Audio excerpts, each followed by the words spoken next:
써니힐의 새 앨범 타이틀곡 들어보실래요?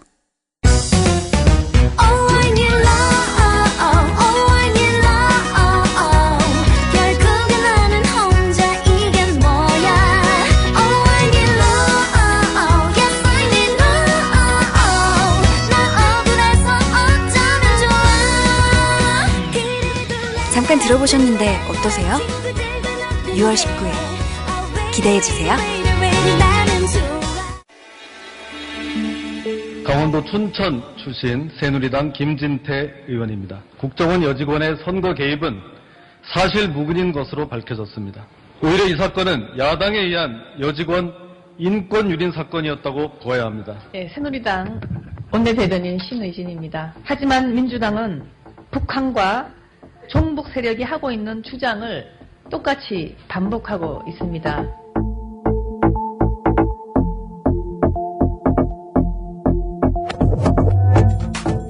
공정한 방송이 있다면 국정원 선거 개입의 진실을 바로 알리고 꾸짖을 것입니다. 국민TV는 이래서 필요합니다. 미디어 협동조합 조합원이 되어주십시오. 국민TV 홈페이지에서 가입하실 수 있습니다.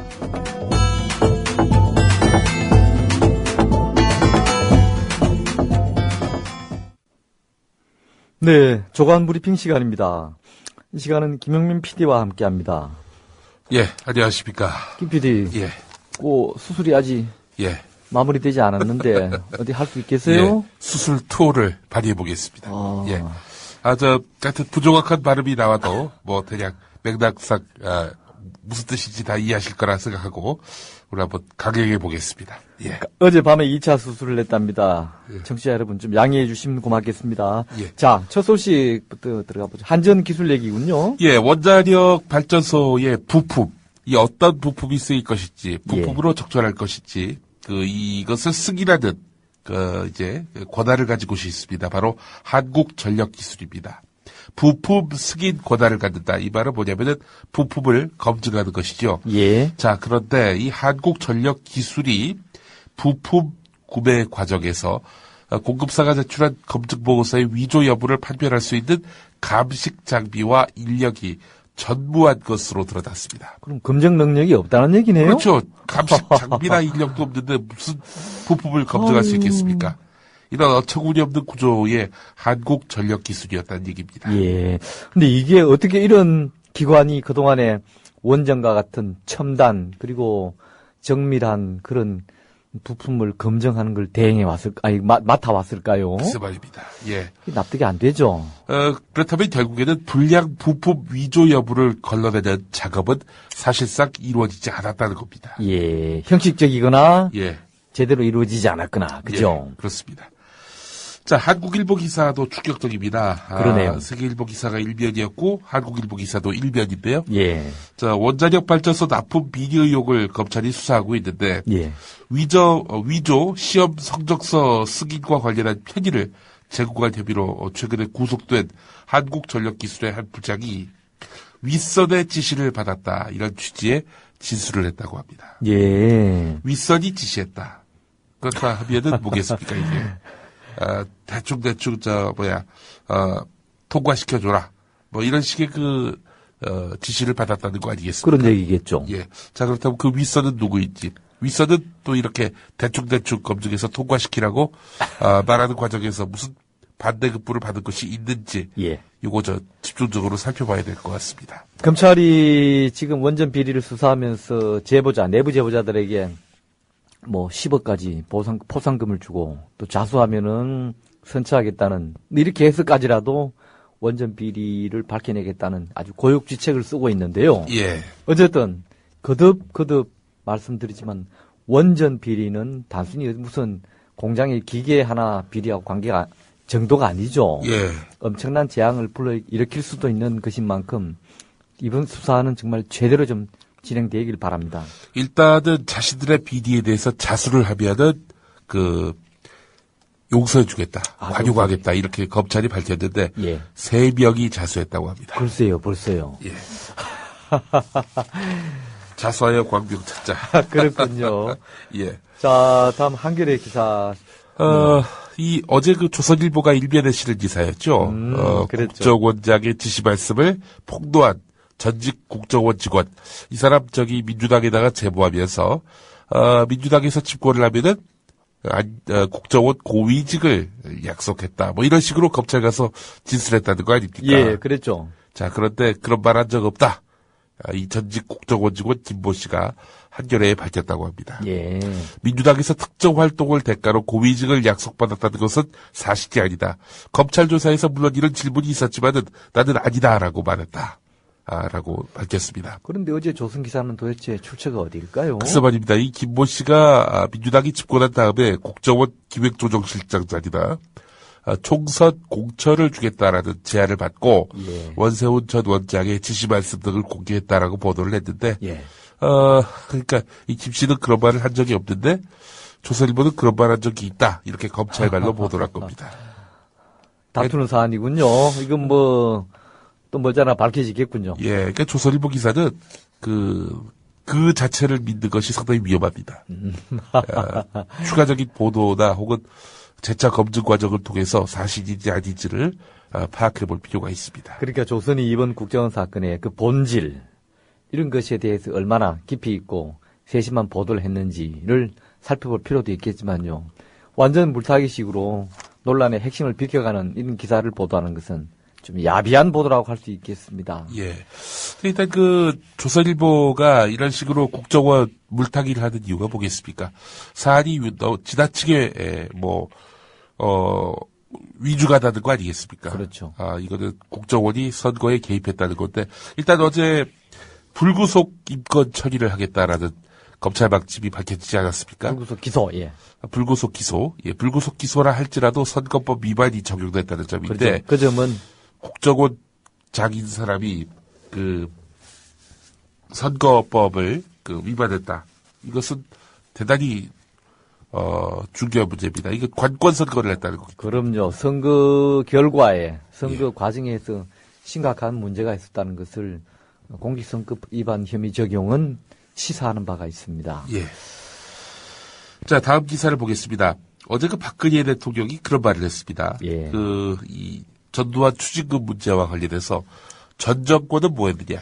그러니까요. 전 정권이라는 것은 전두환 정권이 아니라 지난 정권을 이전 말하는 정권. 거죠. 예. 자, 이 이야기와 함께 이 추징금 문제를 반드시 자신 임기 안에 해결하겠다는 하겠다. 의지를 밝혔습니다. 예. 이와 관련해서 중앙일보가 오늘 굉장히 중요하게 보더라고요. 중앙일보는 일단 박근혜 대통령이 전두환 씨와는 오빠 동생하는 사이였던 것으로 세간에는 알려져 있지만은 예. 이 전두환 씨하고 상당히 불편한 사이다. 이렇게 전하고 있습니다. 그러네요. 예.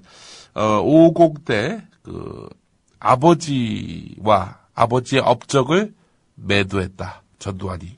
아버지를 하면 박정희 전 대통령을 그렇습니다. 얘기하는 겁니다. 이런 불편한 감정을 1989년에 있었던 MBC와의 아마 인터뷰였을 겁니다. 예. 그때 인터뷰 때 토론을 했다는 거죠.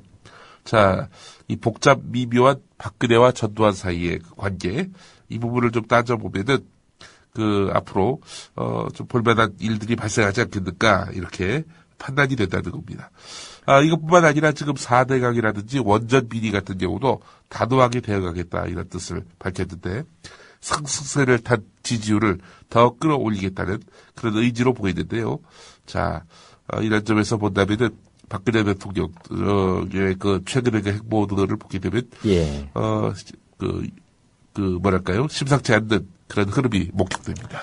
그런 기대감을 가져볼 수도 있고, 예. 또 한편으로는, 전두환 전 대통령과 박근혜 대통령이 오랜 인연입니다. 예. 5.16 직후부터 인연을 쌓아왔거든요.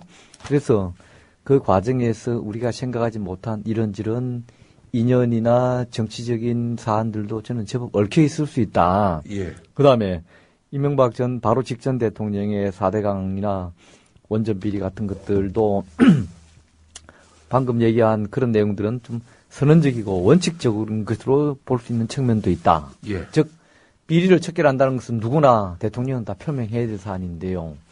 지금 국정원 사건 이런 것들이 또 얽혀 있고 해서 과연 원론적인 그런 내용들을 실제 행동으로 옮길 수 있을지에 대해서는 좀 더 두고 봐야 될 측면이 있다고 봅니다. 전두환 씨에게 추징금을 확실히 받아내고 예. 원전 비리 또 4대강 관련한 그런 비리를 확실하게 규명한다면 책임자에게 또 이런 사법적인 책임을 묻게 된다면 지지율에 상당한 도움이 되겠죠. 상당한 정도가 아니라 엄청나게 올라가게 될 것입니다. 자, 하지만 오늘 경향신문 13회를 한번 보겠습니다. 예. 박근혜 정부의 핵심 복지 공약이 바로 기초연금제도 아닙니까? 예, 그렇죠. 자, 이 기초연금제도의 그 후퇴가 가속화되고 있다. 이 기사도 주목할 필요가 있습니다. 그러네요. 대증적인 전두환에 대한 그런 추징이라든지 이명박 정권에 대한 심판 이걸 떠나서 기본적으로 자기한 약속은 또 지켜야 되는 거 아니겠습니까? 예. 자, 그래서 자신의 약속을 지금 점점 이렇게 지켰던 그 약속의 그 원칙에서 크게 벗어나고 있다는 겁니다. 예. 정부가 기초연금 도입 방안을 논의하도록 한 국민행복연금위원회에서 재정 부담을 이유로 해서 인수위 안보다도 지급 대상을 줄이고 지급액도 차등을 두는 쪽으로 방향을 틀고 있다는 겁니다. 65세 이상 모든 노인에게 기초노령연금 2배 인상 지급이라는 대선 공약, 이 대선 공약에서 그렇죠. 인수위안이 많이 흡토했습니다. 65세 이상 모든 노인에게 국민연금 가입 기간에 따라서 기초연금 차등 지급, 이렇게 온갖 덕지덕지 조건들이 붙었습니다. 자, 그런데 여기서 인수위안보다도 더 후퇴된 안으로 이번에 또 나온다는 겁니다. 자, 다시 말씀드리자면은 지금 재정 부담을 이유로 해서 지급 대상을 줄이고 지급액도 차등을 두는 쪽으로 이렇게 방향을 틀고 있다는 겁니다. 이렇게 되면은 공약을 위반했다는 논란이 나올 수 있겠고요. 네. 이 완전 거의 공약이 기초연금은 특히 노인들 우리 사회에 그래도 사정이 어려운 분들한테 해당되는 건데 예. 그리고 다수 이 완전 가장 기본적인 것을 이렇게 후퇴를 거듭한다면은 이거는 뭐 거의 사기 공약이라고밖에 볼 수 없네요. 네, 무엇보다도 기초연금의 핵심은 보편성입니다. 그렇죠. 보편성이죠. 누구에게나 공통적으로 이게 지급이 된다는 이게 보편성의 핵심인데 이것이 훼손이 되고 있단 말이죠. 예. 누구에게는 얼마 더 주고 누구에게는 얼마 덜 주고 이런 식으로 이러면 심각한 공약 위반으로 볼 수밖에 없다는 것이 김현명 중앙대 교수의 입장입니다. 예. 비단 기초연금뿐만이 아니라 대선 과정에서 어제도 아마 그런 내용을 우리가 조간 브리핑 때 언급했던 것 같은데요. 예. 국민통합 같은 거. 지금 그게 어디 갔는지 허지부지 되고 있고, 대표적인 그런 몇 가지 대선 과정에서의 공약들이 지금 흔적도 없이 사라진 것들이 많아요. 예. 물론, 청와대에서 속으로 안에서 차근차근 준비하고 있는지는 잘은 모르겠습니다만은, 예. 최소한 겉으로 알려지고 보도된 것만으로 본다면은 지금 대선 공약은 거의 실종됐다, 상당수가. 예. 이렇게 아주 따가운 지적을 할 수 있겠습니다. 예. 자, 이런 거 보면 말이죠. 예. 이 핵심 공약을 위반하는 또 핵심 공약을 사실상 무력화하는 이런 식의 약속 위반에 대해서 언론이 제대로 검증을 하고 있다면은 예. 이거 사회적 쟁점이 될 것이고 정부로서도 생각을 바꿀 것입니다. 하지만 이 전두환 추징할 수도 있다. 4대강에 대해서 칼 뽑겠다.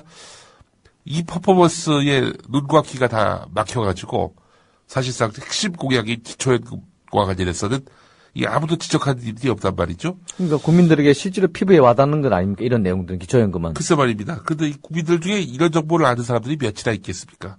자, 이런 언론 장악의 어떤 큰 여파가 또다시 어떤 국민들의 국민들과의 약속을 위반하는 이런 행위에 있어서도 눈 감게 만드는 그런 효과를 낳게 된다면은 정말 이 땅의 언론은 뭐하러 존재하는지를 좀 묻지 않을 수가 없는데요. 국민 TV가 이제 TV가 생긴다면은 당연히 이런 내용들에 대해서 집중적인 문제 제기를 통해서 그럼요. 했던 약속 반드시 지킬 수 있도록 지키지 못한다면 거기에 상응하는 정치적 책임을 지도록 하는 이러한 흐름을 만들어 낼 수 있을 것입니다. 그렇기 때문에 국민TV 빨리 텔레비전 방송을 시작할 수 있도록 여러분들이 조합원 가입을 통해 적극 동참해 주시기 바라겠습니다. 네, 저도 다시 한번 부탁드립니다. 예. 많이 동참해 주시고요. 예. 자, 한국일보의 12.12 관련 기사가 아주 예, 그렇습니다. 잘 분석한 기사가 나와 있군요. 한국일보 이면 기사인데요. 예. 초중고등학교 15개 종류 교과서 가운데 14개 종류가 12.12를 묘사하고 있는데 12.12를 쿠데타로 부르는 교과서가 없다는 겁니다. 그럼 뭘로 부릅니까? 자, 미래엔이라는 출판사는 12.12 사태, 법문사는 12.12 사태, 비상교육 12.12 사태, 사과출판사 12.12 사태, 그리고 지학사는 아예 언급이 없고요. 예. 천재교육은 12.12 사태. 예, 제가 고등학교 한국사 교과서 기술 내용을 전해드렸는데, 중학교는 모두 다 12.12 사태로 이렇게 그렇군요. 표현하고 있습니다. 12.12 사태가 적절합니까? 적절하지 않죠. 사태라는 말은 우선 여러분, 사태가 뭡니까? 무슨 일이 있었다, 이건 뜻입니다. 쉽게 얘기하면은. 예, 무슨 일? 쿠데타가 있었다. 이걸 명확하게 밝히면 될 것을 예, 그냥 사태. 물론 사태라는 표현이 좋은 의미는 아니죠. 예, 특히 예를 들어서 한때 보수 진영에서 광주 민주항쟁을 광주 사태다. 예, 그래가지고 그 다음 말은 폭도들이 이렇게 해서 부정적인 의미를 담고는 있다고 하지만은 이 사태라는 말은 그 내용에 있어서 정확성이 없기 때문에 예, 받아들인 사람에게 자의적으로 해석하거나 예, 또는 왜곡, 오도될 수 있는 가능성을 두고 있기 때문에 예. 역사용으로 쓸 수 있는 건 아니죠. 예. 안 그렇습니까? 맞습니다. 그렇기 때문에 명확한 12.12 쿠데타라는 그런 입장 표명이 분명히 정부 차원에서 이루어져야 역사적 규정이 이루어져야 사실은 이제 역사에 대한 바른 인식도 가능할 것이고요. 또 두 번 다시 이런 불행한 군사 쿠데타가 발생하지 않는 그런 초석이 될 겁니다. 예. 12.12 쿠데타 아니면 최소한 12.12 군사 반란 예, 또는 더 좀 약하다고 볼 수 있지만 12.12 군사 정변. 사실 예. 군사 정변도 이렇게 되면 군사 정변이 주체에 대한 설명이 명확하지 않습니다. 그렇죠. 그러니까 이런 걸 이상한 말로 표현할 것이 아니라 12.12 군사 쿠데타, 12.12 군사 반란 이러면 그거는 쿠데타였구나. 또는 반란이었구나. 예. 좀 명확하지 않습니까? 예, 이런 역사 용어를 이렇게 희미하게 쓰거나 두루뭉술하게 쓰는 자체가 이 진상을 숨기거나 왜곡하려는 의도가 있다고 볼 여지가 있습니다. 예. 자, 한겨레 기사와 조선일보 기사 하나씩만 더 보겠습니다. 그러죠. 한겨레 8면 기사인데요. 끼니를 거르고 치료를 하지 않는 자포자기 노인이 급증하고 있다는 참으로 안타까운 소식입니다. 복지부가 조사를 해봤더니 3년 새 2배 늘었다는 건데요. 예. 가난한 데다가 혼자 살아서 이렇게 하나 저렇게 하나 죽기는 마찬가지인데 예. 그 삶을 포기하는 어르신들이 많다는 겁니다. 이런 분들이 스스로 목숨 끊을 가능성도 높은데요. 높지요. 노인학대 신고 건수도 증가하고 있는 추세인데, 예, 말년에 좀 행복한 나라가 돼야 진정한 복지 입국 아니겠습니까? 이런 상황에서 그래 앞서 소개한 기초연금은 자꾸 후퇴하고 있고 예, 우리 70년, 60년, 70년대 흔히 말해서 한국의 성장의 주역들이 지금 방금 김 PD 얘기처럼 이 말년에 예, 벌어놓은 거 없고 자식들은 다 서울로 도해지로 가고 정말 힘겨운 우리 노인 세대의 현주소라고 얘기하지 않을 수 없네요. 그렇습니다. 자, 조선 마지막은 송호창 의원 관련 기사군요. 예, 정치 관련 기사를 전해드리겠는데, 예. 지금 민주당의 당적을 갖고 송호창 의원이 지난, 19대 총선에서 당선됐죠. 과천 의왕에서 당선됐지 않았습니까? 예, 지역구 의원으로. 당연히 과천 의왕 민주당 지역위원장이었습니다. 예. 자, 그런데 지난 대선 과정에서 안철수 의원 쪽에 가면서 예. 민주당을 탈당했죠. 예. 자, 그래서 사고 당이 됐습니다. 그러네요. 민주당으로서는. 민주당 당위원장이 없어질 거예요. 예. 한마디로 얘기해서. 근데 그동안 민주당은 그냥 내버려 뒀습니다. 아. 왜냐하면 안철수 의원과의 어떤 그런 관계 문제도 있고. 또 배려도 좀 하고. 예, 그렇습니다. 하여튼 서호창 의원에 대해서 기분은 나쁘지만, 그지 그렇게까지, 이 지역위원장을 또 새로 선임을 해가지고, 서호창, 의원에 대해서 대립각을 세우는 것이 바람직하겠는가, 나름 배려를 했는데, 예. 이번에 지역위원장을 두기로 했다고 합니다. 지범원 민주당으로서는 사고지구당에 지역위원장을 두는 것은 지극히 보편적인 행정 절차라 할 수 있는데, 예, 어쨌든 그것이 다 가지고 있는 정치적인 의미는 민주당이 안철수 의원에 대해서 조금의 일정한 선을 긋기 예. 이런 것이 조금 외부로 표명됐다 이렇게 받아들일 수 있죠. 지역위원장을 둔다 하면 다음 총선에서 소고창 의원에게 상대할 민주당 후보를 내겠다 이런 그런 뜻이거든요. 뜻이죠. 예. 그래서 민주당의 이번 조치가 최근에 안철수 의원이 민주당에 대해서 연대 대상이 아니라는 점을 명확히 한 데 따른 그런 예. 대응 아니겠는가 이렇게 조선일보는 풀이하고 있습니다. 그렇군요. 자, 조간 브리핑 여기서 마칩시다. 예, 하여튼 이 목소리로 인사드려 너무 죄송합니다. 근데 이게 뭐 저희가 지금 이가 없으면 잇몸으로라도 해야 되는데 잇몸이 없습니다. 그래서 부득이 또 제가 이렇게 안 되는 목소리로 나왔는데 여러분들 많이 양해해 주시고 예. 잇몸을 위해서 많이 조합원으로 가입해 주시면 정말 감사하겠습니다. 진행자인 저도 청취자 여러분께 양해를 구하는 바입니다. 자, 지금까지 김영민 PD와 함께했습니다.